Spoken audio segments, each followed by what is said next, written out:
Aujourd'hui, on va s'intéresser au Ventirad.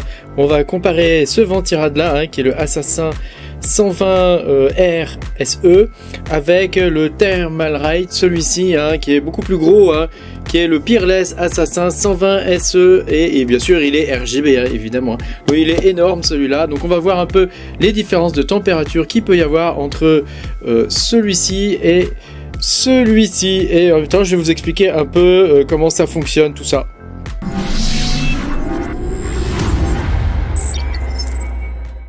Bonjour les amis, je suis très content de vous retrouver aujourd'hui pour cette nouvelle vidéo dans laquelle on va regarder les ventilateurs pour processeurs. On va regarder un petit peu quelles sont leurs efficacités, comment ça fonctionne et tout plein d'autres trucs comme ça. Pense à mettre un petit pouce bleu et à t'abonner à la chaîne si t'es pas abonné. Je te rappelle que tu peux me soutenir en allant sur patreon.com/makertronic. Tu pourras avoir mes vidéos en avance. Alors on va pouvoir commencer, donc tu le sais, ça existe depuis très longtemps, ces espèces de ventilateurs qu'on met sur les processeurs pour les refroidir. Donc je vais t'expliquer le principe de fonctionnement tout à l'heure quand on va faire le déballage. Mais avant, je voudrais te montrer un peu les différents protagonistes. Avec quoi on a le choix aujourd'hui pour refroidir un processeur. On a ce genre de petit ventilateur, tu vois, comme ça, là. Donc là, il n'y a pas de caloduc, il n'y a rien du tout. C'est juste le ventilateur et un radiateur, donc habituellement en aluminium, avec peut-être des fois des petits bouts en cuivre, mais vraiment, habituellement, c'est tout en aluminium. Et donc ça suffit à faire le taf pour les vieux CPU. Voilà. Mais pour les nouveaux CPU, il faut quand même des trucs un peu plus puissants. Alors moi, je prends toujours celui-ci, le Thermalright Assassin 120 SE, parce que je le trouve très efficace. Donc c'est celui-là que j'ai sur mes 7950X. Quand même, ce sont des processeurs qui peuvent monter à 95 degrés en quelques secondes. Et ils font le taf. Ils font le taf. Donc voilà, la différence, tu vois, c'est ça, c'est qu'il y a des caloducs. C'est des genres de tuyaux avec dedans un gaz, enfin un liquide. Je t'expliquerai après comment ça fonctionne. Voilà, donc tu peux le voir ici, par exemple, que les caloducs sont carrément collés entre eux, donc ça c'est très bon. Voilà, il peut dissiper lui jusqu'à 175 watts, il me semble, d'après ce que j'avais lu quelque part. Son TDP maximum c'est 175, donc c'est très bon pour un truc avec seulement 4 caloducs. Il est vraiment très bien et surtout il est pas cher du tout. Et comparé à un AIO par exemple, t'as pas de problème de pompe, parce que tu sais, les AIO ils ont quand même une durée de vie limitée. La pompe en fait a une durée de vie limitée, elle tourne relativement vite, donc elle s'use, le roulement s'use, et au fur et à mesure avec le temps la pompe marche plus. Au bout d'un moment tu te demandes pourquoi tu as des températures de malade sur ton processeur, donc tu n'as plus qu'à mettre un truc comme ça, c'est increvable, tu as juste à changer le ventilateur et puis c'est tout. Donc moi c'est cela que j'utilise, j'ai ça sur tous mes rigs de minage, donc ça coûte 19 balles et je trouve ça très bien. Après je me suis posé la question, est-ce que ce serait pas mieux si je mettais ceux-là, tu vois? Donc ceux-là ils sont beaucoup plus gros, c'est pas du tout le même truc. Il y a des caloducs en plus, mais tu vois il est carrément fait en deux parties, et ils sont vraiment énormes. Alors bon, ça peut poser, je pense, des problèmes au niveau de la mémoire, parce que franchement, c'est très gros. Donc on va essayer d'en monter un à la place de celui que j'ai déjà, celui-là, avec l'ordi que tu as vu dans l'introduction de la vidéo. On va essayer d'en monter un comme ça et on va voir ce que ça va donner. Et là, tu peux le voir, ils ont une technologie qui est encore différente ici. Donc il y a tous les caloducs qui sont collés, mais tu as un genre de sabot voilà, qui permet d'avoir une dissipation maximale de la chaleur. Donc on va comparer les deux, on va aller voir comment ça fonctionne. Et puis je voulais te montrer ça, donc ça tu vois c'est un Be Quiet, et figure-toi qu'il n'est pas bien, parce que si tu regardes bien, entre les caloducs il y a un espace, et ça c'est pas bon du tout, parce que ça veut dire que pour le coup normalement les caloducs, tu vois, plus ils sont serrés, plus tu vas pouvoir dissiper de la chaleur. Donc ça c'est quand même pas terrible quoi. Et là voilà un autre exemple, donc celui-là je sais plus quelle marque c'est, Up Here, donc c'est pas très bon Up Here. Tu vois là c'est pareil, il y a 4 caloducs comme ça, voilà. Donc bon, on va aller déballer le gros et puis je vais te montrer un peu le principe de fonctionnement de ces appareils là, et pourquoi moi j'utilise ça aussi. Avant de procéder au déballage, je vais te montrer les températures, ce que ça donne. Donc tu vois ici là, donc je suis en cours de minage, hein, donc là la machine elle mine du cubique, elle a un node et elle mine un autre truc, hein. Donc tu vois ici le CPU il est très chargé, hein. Il est à 100% quasiment sur tous les cœurs, hein. Voilà, il y a quelques cœurs qui sont à 20, 30, 40, 50%, mais on est en pleine charge, hein. On est en pleine charge, tu le vois ici sur le graphisme, hein. Et au niveau des températures, tu vois chaque cœur est aux environs de 41 degrés, 40 degrés, donc comme tu peux le voir, le petit Ventirad, hein, il est très bon, hein, il est vraiment très efficace, hein, et il permet de garder une température correcte. Alors évidemment, hein, là je le fais en condition avec un processeur qui est undervolt, hein, donc un processeur qui n'est pas undervolt et où le PBO est activé, hein, le Power Boost est activé, attends-toi à des températures beaucoup plus élevées, hein. Alors la grande différence qu'il va y avoir par exemple entre un AIO 360 à 300 balles et ce Ventirad, hein, c'est principalement à quelle vitesse tu vas monter à 96 degrés, hein, parce que dans tous les cas tu vas y arriver, hein. Donc une fois que tu es à 96 degrés, le CPU il va commencer à se brider, hein. Alors sachant que sur les AMD le phénomène il n'est pas très répandu, hein, donc ça va encore, hein. Sur les Intel c'est carrément catastrophique, hein. Ils consomment énormément, je pense que c'est dû à leur finesse de gravure qui est beaucoup trop importante, hein, comparée aux AMD, hein. Mais voilà, donc pour le coup c'est intéressant quand même les AMD pour ça, parce que ils se brident pas pour le coup, donc ou très peu, hein, donc c'est quand même pas mal, et ça te permet, si tu les undervolt en plus, d'avoir des processeurs toujours à 100%, donc là comme tu peux le voir il est undervolt et il tourne à 4 GHz, hein. Donc en CPU ratio j'ai 40 et en voltage j'ai 0,9, hein, au niveau du core package, hein. Bah, on va aller déballer maintenant l'autre bignou et on va regarder si on arrive à descendre en dessous des 40 degrés, hein. On va bien voir, hein. Donc là tu vois, si je tape sensor, tu vois ici il me dit que je suis à 49 degrés pour le package total, et au niveau des die 1 et 2 tu vois je suis à 43 et 40 degrés, hein. Donc ça c'est un autre élément à prendre en compte. Donc on refera exactement les mêmes mesures avec l'autre Ventirad, on va aller le déballer puis on va regarder ça ensemble. Et voilà le monstre, hein. On va regarder, hein, la boîte est énorme, hein.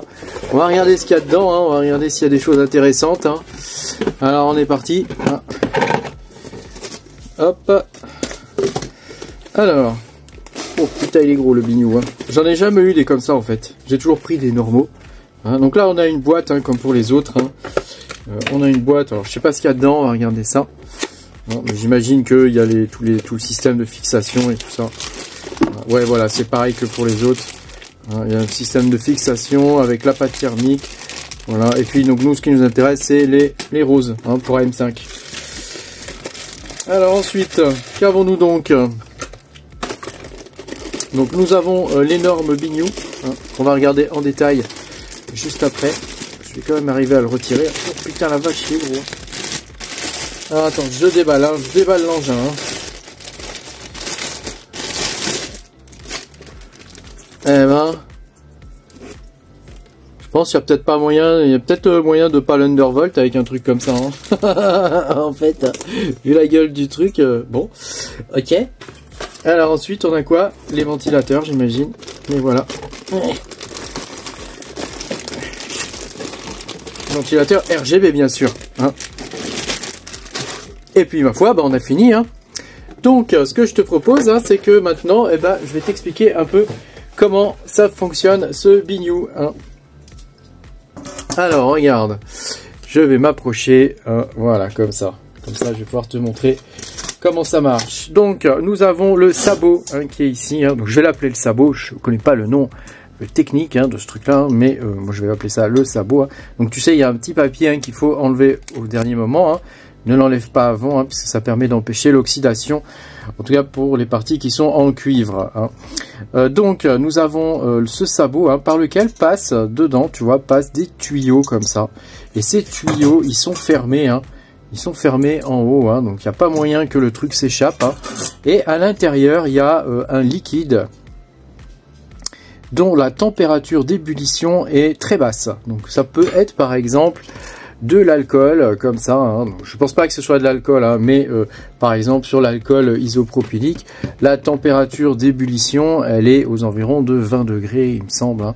Donc c'est pour ça qu'on l'utilise d'ailleurs pour nettoyer, parce que ça emmène dans l'air toutes les cochonneries qu'il peut y avoir. Voilà. Donc il y a une température très basse, et c'est ce changement d'état, par exemple si le truc est à 30 ou 40 degrés, le changement d'état de l'eau, du passage du liquide à gazeux, va créer une absorption de calories, de chaleur, du coup ça va bouffer la chaleur, et ça va l'emmener, tu vois, ça va monter, ça va l'emmener tout le long des caloducs comme ça, et en arrivant en haut, et avec les ailettes et l'action des ventilateurs, ça va se condenser, puisqu'ici c'est plus froid, ça va se condenser ici, et ça va retomber sous forme de gouttelettes de liquide, et le cycle va recommencer indéfiniment comme ça. Donc tu vois, c'est un phénomène chimique et mécanique quelque part. C'est-à-dire qu'on a une action mécanique de vent, et on a une action chimique ici, qui se fait à l'intérieur de ces tuyaux-là. Donc pour un AIO, c'est un petit peu différent, puisqu'on utilise de l'eau comme vecteur pour la chaleur, donc ça fonctionne un petit peu différemment. Mais là, ce système-là est extrêmement efficace. Normalement, voilà, normalement il n'y a pas besoin en vrai d'avoir un truc aussi gros que ça. Donc je vais le monter, et puis on va voir un peu quelle différence de température on peut avoir avec un normal, c'est-à-dire la moitié, parce que l'autre fait la moitié de ça. On va voir la différence de température entre la moitié et puis le truc complet. Hey kid, don't ever let them get inside your head.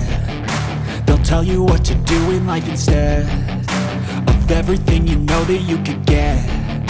Don't let them guide your life towards regret. I'll fight for what I love with every breath. My past is filled with things I won't forget. I use them all to push me to my best. So treat the worst of times just like a test. If only I could go back in time, I'd tell myself that everything will end up alright. Just push yourself, test yourself, figure out what you like. Maman, la différence des trucs, regarde-moi ça quoi. C'est un truc de ouf. Donc apparemment, il y a un sens, regarde, parce que là tu vois, il y en a plus d'un côté que dans l'autre. Just be patient, make a statement, try to enjoy your life. They'll try to kick you while you're down. They wanna rise up while you drown. They wanna fill your head with doubt. They're silently scared that you'll figure it out. I'll make it look like I'm losing. Won't bother hiding my bruises. And when they finally think you're wounded, then it's your chance to be ruthless.